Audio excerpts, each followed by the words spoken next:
भी वित्तीय बजट देश में प्रस्तुत किया जाता है तो देश के कुछ वर्ग उस बजट से खुश होते हैं और कुछ वर्ग उस बजट से निराश होते हैं। लेकिन इस बार सरकार ने वो अचीव कर लिया जिसे अचीव करना संभव ही नहीं था। इस सरकार ने इस बजट से लगभग देश के हर वर्ग को निराश किया। They have managed to displease all sections of our society. In fact sir, Bharatiya Janata party के अपने समर्थक भी, अपने वोटर भी इस बजट से बेहद निराश हैं। सर, बजट 2024 में अगर आप सर इनको मुझे बोलने दीजिए, नहीं तो मैं if you want me to yield मैं बैठ जाता हूं सर। आप बैठो, आप बोलने दो। माननीय सदस्य, आप बोलो ना। माननीय सदस्य, क्या प्रॉब्लम है? कृपया बैठे। बैठो, क्या बैठ जाए? बैठो आप। प्लीज बैठिए। आप बोलिए थोड़ा सा, प्लीज कंटिन्यू बोलिए। सर, पिछले 10 सालों में टैक्स लगा कर सरकार ने एक देश के आम आदमी का खून चूस लिया। अब आप मानिए, आप 10 रुपए कमाते हैं, उसमें से 3-3.5 रुपए आप इनकम टैक्स के माध्यम से दे देते हैं, 2 रुपए 2.5 रुपए जीएसटी आपका चूस लेता है, 1.5-2 रुपए आपका कैपिटल गेन टैक्स लगता है, सेस सरचार्जेस 1-1.5 रुपए के लग जाते हैं, तो मात्र 10 रुपए में से 7-8 रुपए तो सरकार के खजाने में चला जाता है। तो आम इंसान को मिलता क्या है, आम आदमी को मिलता क्या है? और सरकार जो हमसे इतना टैक्स लेती है, उसके बदले में सरकार हमें देती क्या है?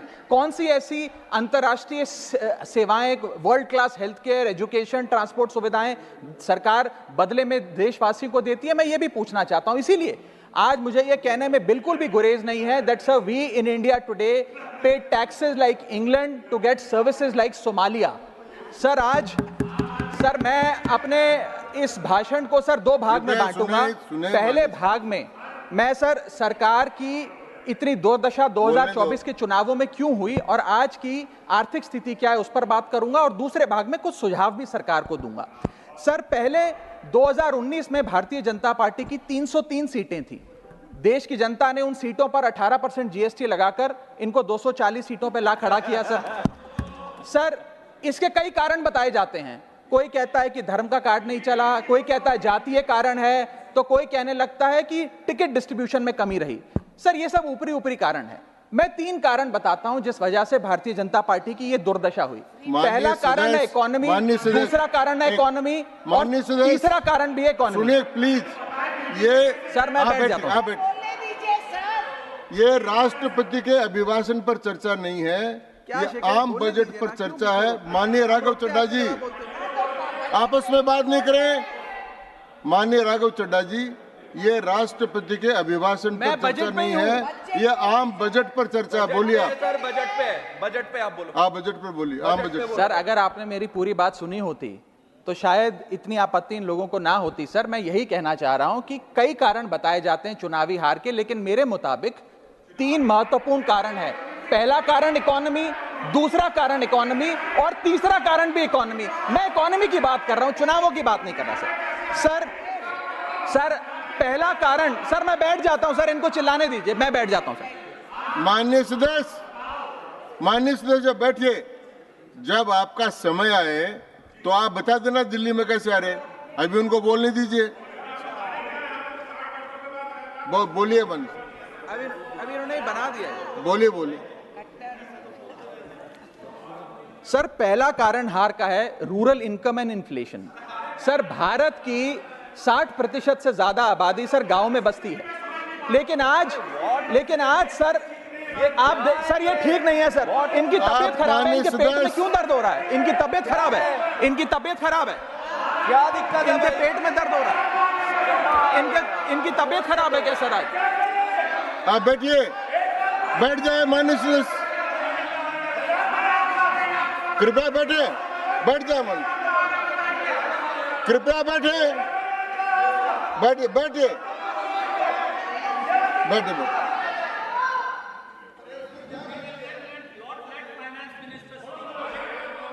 आप माननीय सदस्य डिस्टर्ब मत करें, इनको बोलने दें।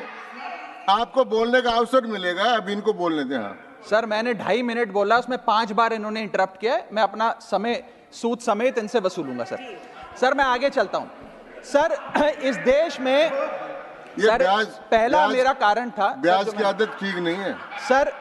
Rural income and inflation, sir आज rising rural inflation, rural unemployment, low crop yield, income inequality, farmer debt, high input cost, low income, no MSP और क्रॉप लॉसेस के चलते यह आलम है सर कि रूरल इनकम ग्रोथ वित्तीय वर्ष 23-24 में डेकेडल लो पे है, डेकेडल लो पे।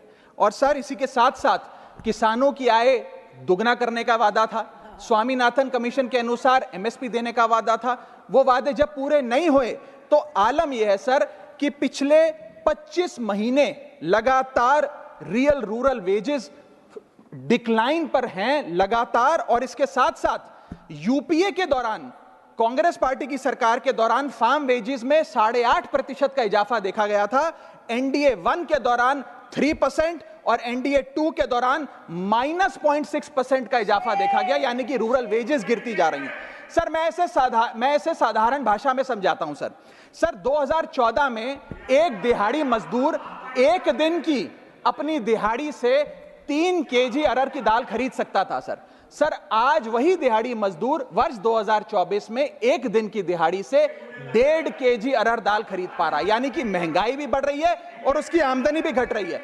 इसका नतीजा क्या हुआ सर? इसका नतीजा यह हुआ कि इनका वोट शेयर घटा, रूरल एरियाज में 5% भाजपा का वोट शेयर घटा, इनके खुद के यूनियन एग्रीकल्चरल मिनिस्टर चुनाव हार गए और 398 रूरल सीट्स में से 2019 में इनको 236 मिली थी, आज 398 सीट्स में से इस बार मात्र 165 सीटें मिली हैं, यानी कि रूरल इंडिया में इनको नकार दिया गया है सर दूसरा मेरा जो आज देश में आर्थिक स्थिति है जिसके कारण इनकी भी ये चुनावों में दशा हुई, उसका है फूड इन्फ्लेशन। सर थाली का बजट बिगड़ गया सर, आटा हो, दूध हो, चावल हो, दही हो, हर वस्तु पे महंगाई का आलम है, जीएसटी का आलम है और लगातार इस देश में फूड इन्फ्लेशन बढ़ता जा रहा है। 9 से 9.5% के लगभग आसपास फूड इन्फ्लेशन मंडरा रही है सर इस देश में। और मैं पूछना चाहता हूं सरकार से कि वो कमोडिटीज जिसमें हम सेल्फ सफिशिएंट थे, वो कमोडिटीज जिस पे हम एक्सपोर्ट किया करते थे, उसमें कैसे महंगाई घुस गई? और अगर वो कमोडिटीज भी महंगी हो गई हैं तो उसका फायदा किसान को क्यों नहीं मिलता? वो सारा पैसा जा कहां रहा है? ये एक बड़ा महत्वपूर्ण सवाल है सर। आटा 2014 में 21 रुपए प्रति केजी बिका करता था, आज 42 रुपए प्रति केजी हो गया है। दूध 30 रुपए प्रति लीटर के आसपास बिका करता था वर्ष 2014 में, आज 2024 में 70 रुपए प्रति लीटर बिकता है सर। देसी घी 2014 में 300 रुपए प्रति केजी पे बिका करता था, आज 2024 में 675 रुपए प्रति केजी बिकता है। अरहर की दाल 80 रुपए प्रति केजी बिका करती थी 2014 में, आज 230 रुपए प्रति केजी बिक रही है। और न जाने कितनी वस्तुओं के दाम आसमान छू रहे हैं सर। और अगर यही रफ्तार रही महंगाई की तो जितनी रफ्तार से 303 से 240 पर आए हैं, उससे तेज रफ्तार से 240 से 120 पर आएंगे सर ये लोग। Sir third reason is unemployment, यानी कि बेरोजगारी।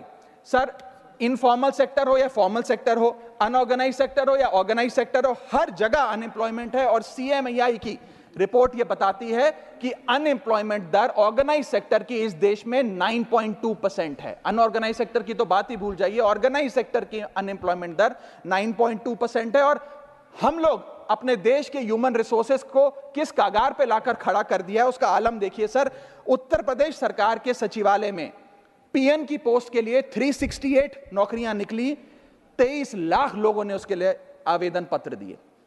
इंडियन रेलवेज के ग्रुप डी एम्प्लॉइज में 63,000 पोस्ट निकली, उसके लिए 2.5 करोड़ लोगों ने आवेदन पत्र दिए। 2.5 करोड़ ऑस्ट्रेलिया की आबादी से भी ज्यादा है sir 9,900 constable post Bihar police निकालती है, उसके लिए 11 लाख आवेदन पत्र आते हैं। और सर सारी चीजें छोड़िए, महाराष्ट्र सचिवालय के कैंटीन में 12 वेटरों को भर्ती करने के लिए जब आवेदन पत्र मांगे गए तो 7,000 लोगों ने आवेदन पत्र दिए, जिसमें कई पोस्ट ग्रेजुएट्स और ग्रेजुएट्स भी शामिल थे। सर यह बेरोजगारी का आलम है। चौथा, की सेक्टर स्टैग्नेशन। जितने की सेक्टर्स हैं इस देश में, कंस्ट्रक्शन हो, ट्रेड हो, जो इंप्लॉयमेंट क्रिएट करते हैं, उसमें एक स्टैग्नेशन आता जा रहा है। और इंडस्ट्री का इन्वेस्टमेंट जिसे कहते हैं ग्रॉस फिक्स्ड कैपिटल फॉर्मेशन, वो लगातार घटती जा रही है। और मुझे बताते हुए दुख है कि न्यू प्राइवेट इन्वेस्टमेंट वित्तीय वर्ष 24-25 के पहले क्वार्टर में 25 ईयर लो पर आ खड़ी है, यानी कि निवेश नहीं कर रही है इंडस्ट्री आज भारत देश की। सर, पांचवा कारण है गिरती हुई पर कैपिटा इनकम, यानी कि प्रति व्यक्ति आय। देश के 12 राज्यों में लगातार पर कैपिटा इनकम घटी, उन 12 में से 9 राज्यों में भारतीय जनता पार्टी का वोट शेयर भी घटा। छठा कारण, decline in financial savings and rising debt burden on the Indian household, यानी कि एक औसतन भारतीय परिवार का कर्ज बढ़ता जा रहा है और उसकी सेविंग्स घटती जा रही हैं। फाइनेंशियली हम लोग फ्रेजाइल होते जा रहे हैं और ये रिजर्व बैंक ऑफ इंडिया के गवर्नर ने खुद कहा कि सेविंग्स बैंक अकाउंट खातों में से सेविंग्स गायब होती नजर आ रही हैं। हमारा net financial savings to GDP ratio वो घट रहा है, हाउस होल्ड सेविंग्स वो घट रही हैं और लगातार सेविंग्स में डिक्लाइन देखा गया। और मैं सिर्फ बुराई नहीं करना चाहता, मैं सुझाव भी देना चाहता हूं। मैं आने वाले अपने भाषण के भाग में 8-10 महत्वपूर्ण सुझाव भी सरकार के लिए लाया हूं। देश हित में, देश की अर्थव्यवस्था के हित में सुझाव देना चाहता हूं। पहला सुझाव, index minimum wages with inflation, यानी कि न्यूनतम मजदूरी आय को बढ़ती महंगाई के साथ जोड़िए। Ma'am, inflation erodes purchasing power. Inflation वो महंगाई वो दीमक है जो आपकी परचेजिंग पावर, आपकी संपत्ति को खा जाती है। इसीलिए आज मैं कहना चाहता हूं कि जैसे बेल्जियम जैसे देशों ने ऑटोमेटिक इंडेक्सेशन ऑफ वेजेस लागू किया है, उसी प्रकार हमारे देश में भी मिनिमम वेजेस की ऑटोमेटिक इंडेक्सेशन होनी चाहिए। और यहां मैं बताना चाहूंगा कि मेरे नेता अरविंद केजरीवाल जी ने, हमारी आम आदमी पार्टी की सरकार ने देश में सबसे ज्यादा मिनिमम वेजेस दिल्ली में देने का काम किया। दूसरा मेरा महत्वपूर्ण सुझाव, rework the agricultural pricing formula, यानी कि जब किसान खुले बाजार में अपनी फसल बेचने जाता है मैम, तो वहां पर एक मिनिमम रिजर्व प्राइस होना चाहिए, यानी कि उस प्राइस के नीचे किसान की कमाई नहीं होगी, किसान को उस रेखा के नीचे का दाम नहीं मिलेगा। इससे प्राइस वोलेटिलिटी से किसान बचेगा, इकोनॉमिक सिक्योरिटी किसान को मिलेगी और प्रोडक्शन में कंटिन्यूटी रहेगी। मेरा तीसरा सुझाव, legal guarantee to MSP in accordance with Swaminathan commission report. Swaminathan commission report की बात सुनते सुनते कि हम लागू करेंगे, मेरे भी बाल पक गए हैं, लेकिन आज तक लागू नहीं हुआ। मैं अनुरोध करूंगा सरकार से कि उस लीगल गारंटी को देश के किसान को सौंपे। चौथा और बहुत महत्वपूर्ण, हाथ जोड़कर विनती करना चाहूंगा, restore indexation on long term capital gain. Ma'am, पूरे दुनिया में इन्वेस्टर्स को इन्वेस्टमेंट्स करने के लिए, प्रमोट करने के लिए इंसेंटिवाइज किया जाता है। इस देश में इंडेक्सेशन हटाकर हम इन्वेस्टर क्लास को डिसइंसेंटिवाइज कर रहे हैं इन्वेस्ट करने के लिए। इंडेक्सेशन हटाना टैक्स लगाना नहीं है, इन्वेस्टर्स को पीनलाइज करने जैसा है। मैडम, मैं बताना चाहता हूं, inflation ravages the value of money. पैसे को खा जाता है इन्फ्लेशन, इसीलिए हम कॉस्ट ऑफ एक्विजिशन को इंडेक्स कर कैपिटल गेन टैक्स की कैलकुलेशन करते हैं। और जो लोग खुश हैं आज कि कैपिटल गेन टैक्स को 20% से घटाकर 12.5 कर दिया है, उनके लिए मैं एक उदाहरण लाया हूं। इस उदाहरण के माध्यम से हम समझ जाएंगे कि कैसे इंडेक्सेशन हटाना इस देश के इन्वेस्टर को एक बहुत बड़ी उसकी जेब पे डाका डालने जैसा है। मैडम, फर्ज करिए कि 2001 में आपने 1 करोड़ रुपए का एक मकान खरीदा। वो मकान की दर 6% के हिसाब से बढ़ती गई उसकी वैल्यू, और आज वो मकान जो 1 करोड़ का आपने 2001 में खरीदा था, वो आज 4 करोड़ 17 लाख रुपए का हो गया। अब 2 सिनेरियो हैं, एक इंडेक्सेशन का सिनेरियो जिसमें आप बेचें उस पर टैक्स लगे, और एक नया सिनेरियो जिसमें आप उसे बेचेंगे तो नई रेट के अकॉर्डिंग उस पर टैक्स लगेगा। मैं पहले पुराने सिस्टम के हिसाब से, इंडेक्सेशन वाले सिस्टम के हिसाब से उस पर कितना टैक्स लगेगा वो आपको बताना चाहता हूं। आज वो मकान जो आपने वर्ष 2001 में 1 करोड़ का खरीदा था, वो आप 4 करोड़ 17 लाख रुपए का बेचती हैं, तो आपकी सेल प्राइस 4 करोड़ 17 लाख, लेकिन आपकी purchase price, inflation adjusted indexed purchase price 1 crore नहीं, लगभग 3 करोड़ 60 लाख के आसपास आती है। यानी कि आपका sale price minus purchase price, जो प्रॉफिट ऑन सेल है, वो 54 लाख रुपए होता है। उस 54 लाख रुपए पर 20% के अकॉर्डिंग आप पे टैक्स लगता है, यानी कि इंडेक्सेशन वाले फॉर्मूले से आपको कुल टैक्स 10,80,000 रुपए देना पड़ता है। मैं राउंड ऑफ करके 11 लाख रुपए कहता हूं। लेकिन जो नई व्यवस्था है जिसमें इंडेक्सेशन आपसे छीन लिया गया है, उसमें sale price 4 crore 17 lakh, cost price 1 crore, मुनाफा 3 करोड़ 17 लाख, उस पर 12.5% टैक्स, यानी कि टैक्स कुल मिलाकर आपका बनता है 39,62,000। यानी कि नई व्यवस्था में वही 1 करोड़ का मकान अगर आप बेचेंगे आज 4 करोड़ 17 लाख का, तो आपको लगभग 40 लाख रुपए टैक्स देना पड़ेगा। और पुरानी व्यवस्था में आपको मात्र 11 लाख रुपए टैक्स देना पड़ेगा, यानी कि 40 माइनस 11 लगभग 29 लाख रुपए का एडिशनल टैक्स आपको देना पड़ेगा मात्र 1 करोड़ रुपए के प्लॉट की सेल पर। यह है इंडेक्सेशन का खेल। इसीलिए indexation long term capital investments के लिए अति आवश्यक है। मैं सरकार से अनुरोध करूंगा कि उसे ना हटाएं, और आज मैं इस सदन में भविष्यवाणी करता हूं, अगर आपने इंडेक्सेशन वापस लागू नहीं किया तो 3 चीजें होने जा रही हैं इस देश में। पहला, रियल एस्टेट में इन्वेस्टमेंट गिरने वाली है और लोग अपना ड्रीम होम कभी नहीं खरीद पाएंगे। दूसरा, अंडर वैल्यूएशन होगी प्रॉपर्टी डील्स की, सब लोग सर्कल रेट पे प्रॉपर्टी खरीदेंगे बेचेंगे, कोई असल कीमत नहीं बताएगा। और थर्ड थिंग जो इस देश में होने जा रही है, रियल एस्टेट सेक्टर में भारी तादाद में ब्लैक मनी आने जा रहा है अगर आपने ये इंडेक्सेशन का फैसला वापस नहीं लिया।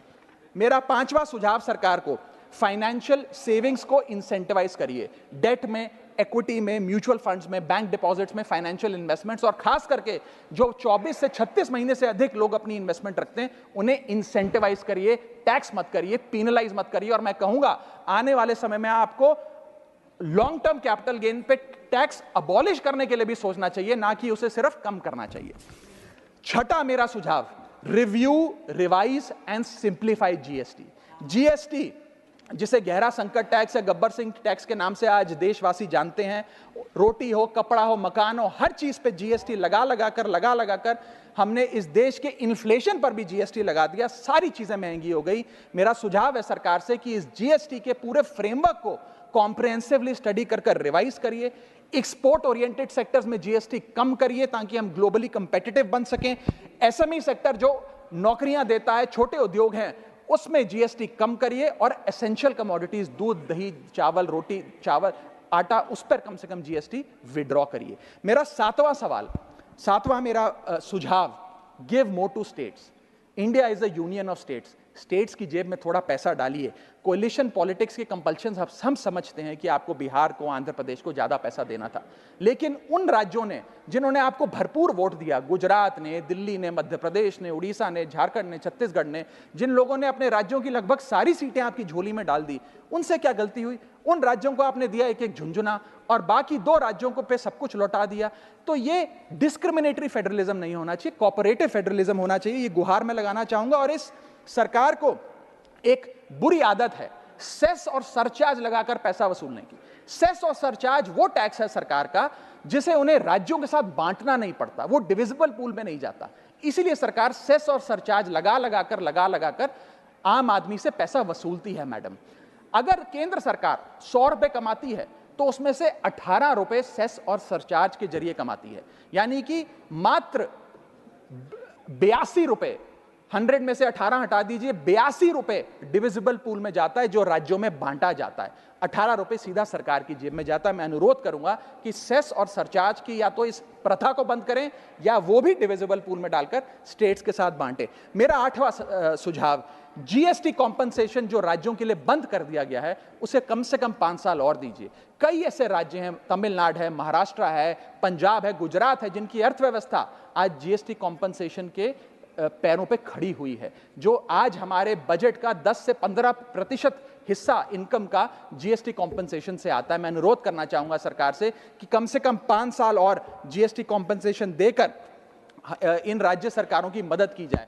और अंत में बस मैं यही अपनी बात बोलकर खत्म करूंगा मैडम, कि इस बजट ने टैक्स बढ़ा बढ़ाकर इस देश के आम आदमी के खून चूसने का काम किया। मैं अनुरोध करूंगा कि डायरेक्ट टैक्स हो या इनडायरेक्ट टैक्स हो, इस पूरी व्यवस्था पे एक बार फिर से गौर फरमाया जाए। जो मैंने शुरुआत में कहा था उसे दोहराऊंगा, हम 10 रुपए अगर कमाते हैं तो उस पे 3-3.5 रुपए इनकम टैक्स लगता है, उस पे 2 से 2.5 रुपए जीएसटी खा जाता है, 1.5 रुपए का कैपिटल गेन टैक्स लगता है, आधे पैसे का सरचार्ज और सेस लगता है, यानी कि 10 रुपए में से 6 से 7 रुपए सरकार की जेब में चले जाते हैं। यानी कि अगर आप साल में 10 रुपए कमा रहे हैं तो 7 से 8 महीने की जो आपकी कमाई है वो सरकार ले जाती है, मात्र 3-4 महीने की कमाई आपकी जेब में आती है और उस पर भी अन्य प्रकार के टैक्स लगते हैं।